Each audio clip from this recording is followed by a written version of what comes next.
Park hospital Patiala में शुरू किया अपना 14 हॉस्पिटल ओपनिंग पर पार्क हॉस्पिटल की तरफ से लोगों के लिए लगाया गया free mega specialist camp. Free mega camp में पहुंचे भारी संख्या में लोग।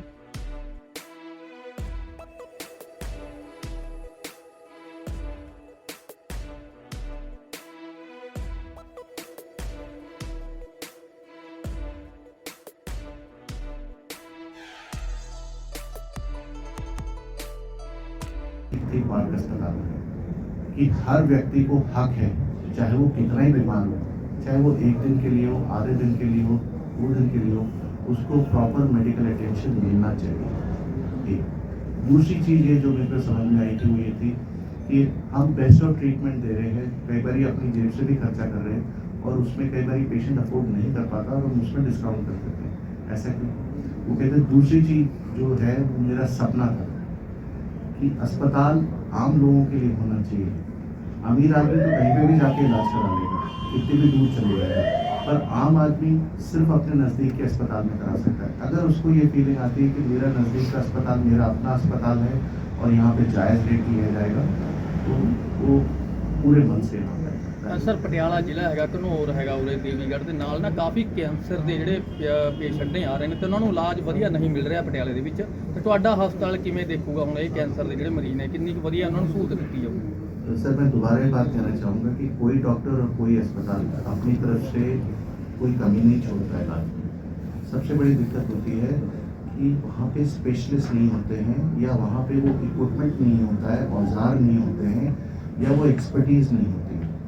कैंसर के अंदर 3 श्रेणियाँ होती है, एक मेडिकल साइड की होती है, एक सर्जिकल साइड की होती है और एक रेडिएशन साइड की होती है। मेडिकल सर्जिकल कई लोग रख लेते हैं, रेडिएशन नहीं रख पाते बिकॉज उसके लिए काफ़ी इंफ्रास्ट्रक्चर का सपोर्ट चाहिए। हमने तीनों फैसिलिटी यहाँ पे रखी है और लेटेस्ट इक्विपमेंट रेडिएशन में भी रखा है। बेस्ट ऑफ कैंसर स्पेशलिस्ट हमने यहाँ पे रखे ताकि सब तरीके का इलाज मिल जाए।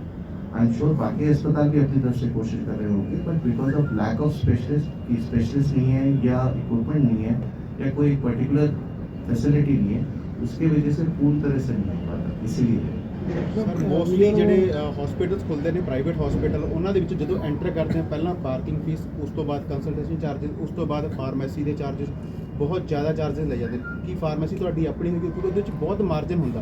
ਅਗਰ ਤੁਸੀਂ ਕਹਿ ਸਕਦੇ ਹੋ ਰੂਮ ਦਾ ਰੈਂਟ ਬਹੁਤ ਘੱਟ ਹੈ, ਡਾਕਟਰ ਦੇ ਚਾਰजेस ਬਹੁਤ ਘੱਟ ਹੈ, ਪਰ ਜਿਹੜੇ ਫਾਰਮੇਸੀ ਦੇ ਚਾਰजेस ਆ ਬਹੁਤ ਜ਼ਿਆਦਾ ਹੋ ਜਾਂਦੇ ਨੇ। 100% रेट ਤੇ ਮਤਲਬ ਅੰਦਰ ਚਾਰਜ ਕਰਦੇ ਨੇ ਜੀ। ਕੀ ਤੁਹਾਡੇ ਕੋਲ ਵੀ ਇਸ ਤਰ੍ਹਾਂ ਦੇ ਹੋਣਗੇ सिस्टम? जो हमारी फार्मेसी है तो आउटसोर्स, पर वो फार्मेसी हमारे साथ बहुत टाइम से एसोसिएटेड है और हमारी, मैं आपको यही चीज़ें बताना चाह रहा था कि हम क्यों सस्ता कर सकते हैं। हम इसलिए सस्ता कर सकते हैं कि हमारे पास 3500 बेड है और प्रैक्टिकली सारे जो 4 स्टेट में हम प्रेजेंट हैं, पंजाब में, हरियाणा में है, राजस्थान में है, दिल्ली NCR में, और सारे के सारे 90% फुल हैं।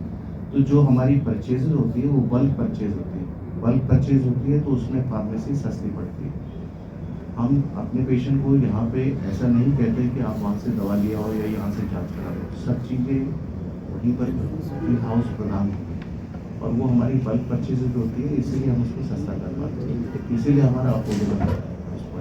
ਸਰ ਜਿਵੇਂ ਬਾਕੀ ਹਸਪੀਟਲ ਦੀ ਗੱਲ ਕਰੀਏ, ਜਿਵੇਂ ਗਲਵ ਦੀ ਮਤਲਬ 2 ਪੇਅਰਸ ਦੀ ਲੋੜ ਪਈ ਤਾਂ ਉੱਥੇ 8 ਪੇਅਰਸ ਲਗਾਏ ਜਾਂਦੇ ਕੁਝ ਇਸ ਤਰ੍ਹਾਂ ਦੀ, ਕਿਉਂਕਿ ਫਾਰਮੇਸੀ ਜਿਹੜਾ ਹੁੰਦਾ ਨਾ, ਜਿਵੇਂ ਅਗਰ ਕੋਈ ਮੈਡੀਸਿਨ ਦੀ ਗੱਲ ਕਰੀਏ ਉਹ 40 it is lowest in the area. आप जितना भी देख लीजिएगा, आपको सारा भी हम शेयर करेंगे। किसी भी पेशेंट को, जैसे डॉक्टर संजय ने बोला, हम किसी भी पेशेंट को यहाँ से पैसे के कारण बाहर नहीं जाने देंगे। उसको पूरा जितना भी बेस्ट ऑफ द ट्रीटमेंट है, best of the treatment provide करेंगे। हाँ जी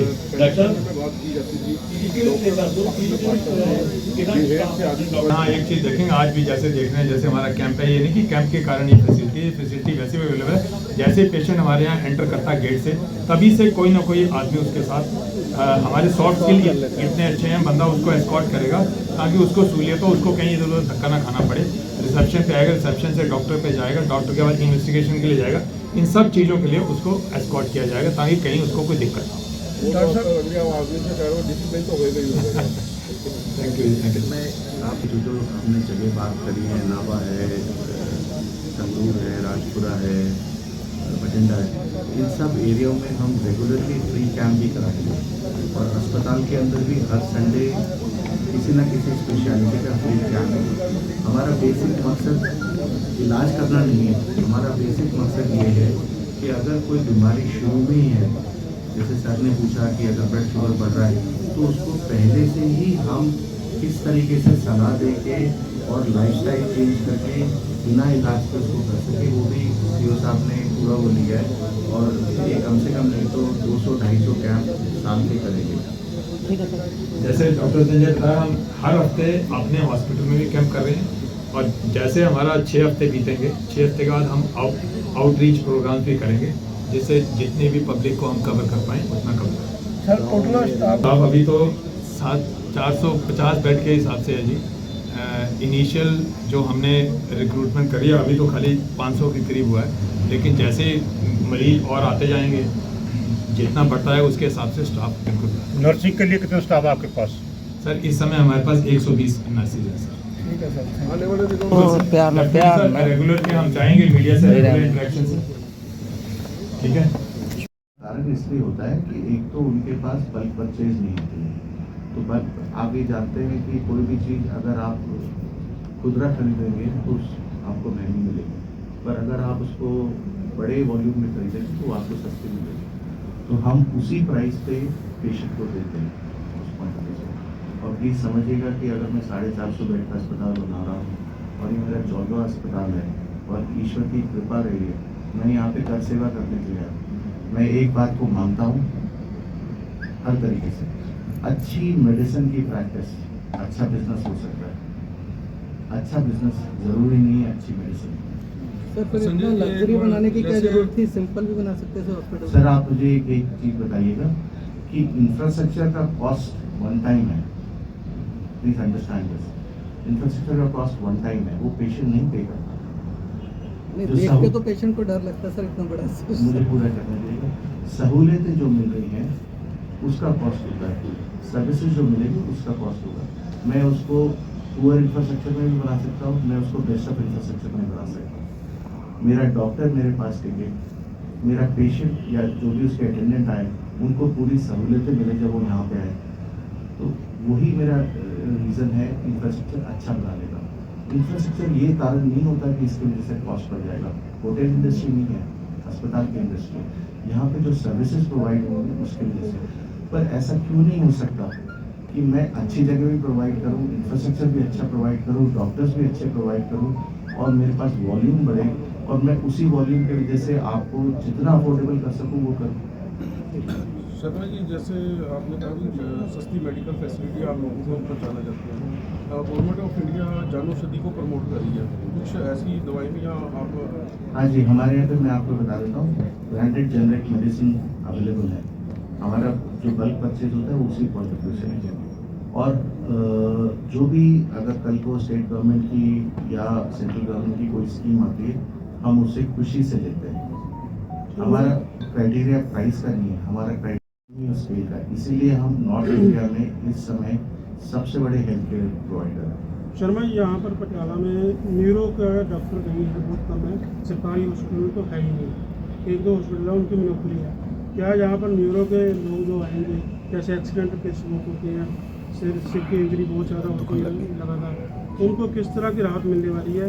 क्योंकि जब न्यूरो की बात आती है, ब्रेन का ऑपरेट कराना होता है तो सबसे महंगा पड़ता है। नहीं, ऐसा नहीं होता जी, बहुत सारी मिथ्याएं हैं। सबसे बड़ी प्रॉब्लम ये होती है कि मेरे अस्पताल में न्यूरोलॉजिस्ट और न्यूरोसर्जन दोनों होना चाहिए। जब सर्जरी की बात की जाती है तो उसमें न्यूरोसर्जन काम करता है, जब दिमागी बीमारी की बात की जाती है तो उसमें न्यूरोलॉजिस्ट काम करता है। उनके साथ बहुत सारे न्यूरो टेक्नीशियंस, OT का सपोर्ट, ये सब चीज़ें चाहिए। कई बार जो आप कह रहे हैं कि महंगा पड़ता है, उसका कारण ये होता है कि किसी अस्पताल में अगर न्यूरोसर्जन नहीं है और जब उसको बाहर से बुलाएंगे तो ऑब्वियसली वो एडेड कॉस्ट हो जाएगा। हमारा सबसे बड़ी चीज़ ये है कि हमारे यहाँ पे जितने भी डॉक्टर्स हैं वो फुल टाइम सैलरी पे हैं। तो वो एक सर्जरी करते हैं तब भी फुल टाइम लेंगे, वो 50 सर्जरी करेंगे तब भी वो फुल टाइम लेंगे। तो वो कॉस्ट एस्केलेशन में, कॉस्ट बढ़ाने में नहीं आता है।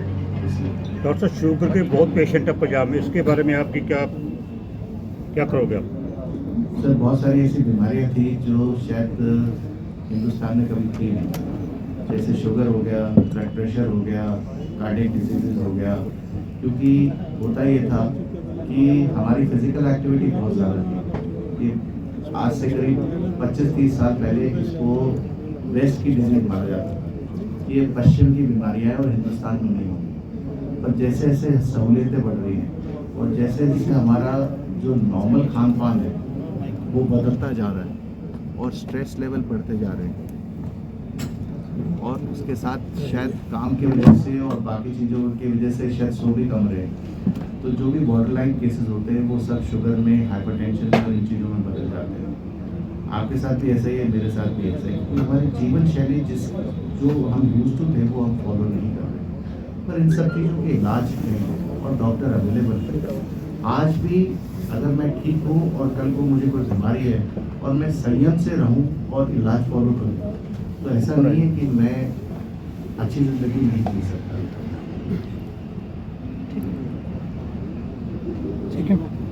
बच्चे और कर लें, कर लो। कैसी फैसिलिटीज देने जा रहे हैं? अगर एक आम आदमी की बात करें कि आम आदमी जब पार्क में आएगा तो वो क्या उम्मीद लेके आए दूसरे हॉस्पिटल की बजाय? सर, सबसे पहले तो ये होता है कि जब मैं बीमार होता हूँ, देखिए आप एक चीज़ समझिएगा कि कोई भी इंसान, कोई भी व्यक्ति, आप हो, मैं हूँ या कोई भी हो, हम अपनी मर्जी से अस्पताल में आते हैं। हम किसी दुख तकलीफ में अस्पताल आते हैं। 2-3 चीज़ें, सारे अस्पताल इलाज करते हैं और पूरा डॉक्टर भी अच्छे हैं, सबका काम ये है। हमने क्या फ़र्क है, हम क्या चीज़ करते हैं? सबसे बड़ी बात यह है कि जब हमारे पास मरीज़ आता है तो मरीज़ के जो रिश्तेदार हैं और मरीज़ हैं उनको हमारी रेगुलर काउंसलिंग होती है। उनकी क्रिटिकलिटी के बारे में, उनका आगे ट्रीटमेंट क्या होगा, उनका आगे प्रोग्नोसिस क्या होगा और ये ट्रीटमेंट कैसे चलेगा, ये बताते हैं। ये एडमिशन होने के बाद भी होता है, एडमिशन से पहले भी होता है और डिस्चार्ज के बाद भी होता है। प्रॉपर्टी बेचने और खरीदने के लिए संपर्क करें फेयर डील प्रॉपर्टीज।